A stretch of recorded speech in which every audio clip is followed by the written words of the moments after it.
I am Kate Hall, and I am the literacy coach at the American International School of Jeddah.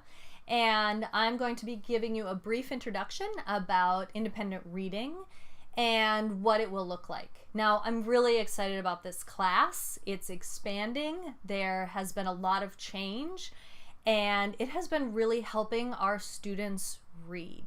The most important thing about this class is that the students find a book that they fall in love with and that they learn to love to read. So a huge part of this class is just giving them the space to sit down with a good book and fall in love with it. That is probably the most exciting part about this class, is that it really is just a great excuse to sit down and read.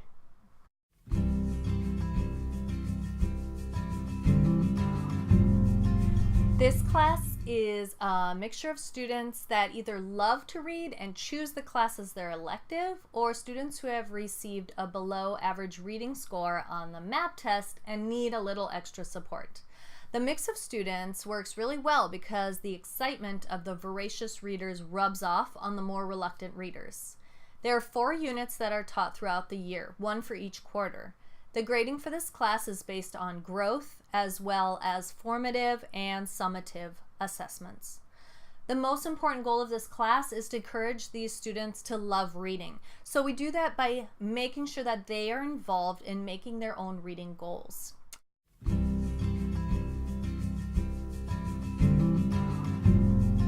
Here's a brief summary of the 4 units for independent reading.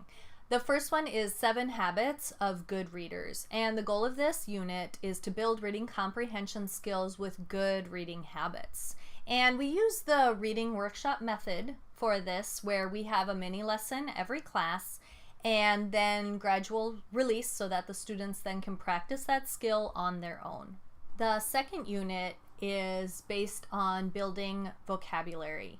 And the goal of this unit is to strengthen their vocabulary skills that they use in map testing and also in their reading.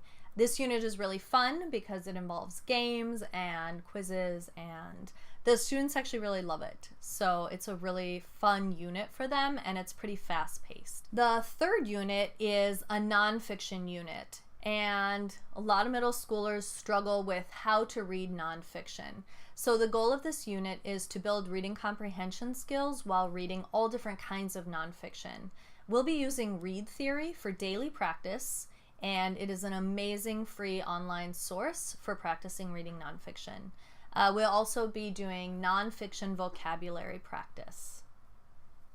The last unit is reading the book 3 Cups of Tea Together, and we read the young adult version. Now, I know that it is a controversial book, but we get to talk about that controversy, and it kind of begins to come out as we're reading it, and then we can talk about what is true and what isn't true and how can we figure that out. So the goal of this unit is to build listening and reading comprehension skills. We use 5 of the 7 habits of good readers with sticky notes while they're reading. So by the end, their book is full of sticky notes, and they show that they remember all of that they learned from the beginning of the year. And then we use a lot of new vocabulary from the book, and we make Quizlets and learn that vocabulary as well. So those are the 4 units that we cover in independent reading, and I'm excited to get together and discuss different strategies that we can be using. The most important goal of this class is to encourage these students to love reading. We believe every student just needs to find the right book to begin their love of reading. By creating a comfortable reading atmosphere, practicing reading strategies, being really firm that reading time is quiet, and learning new vocabulary together, we are setting these students up for success.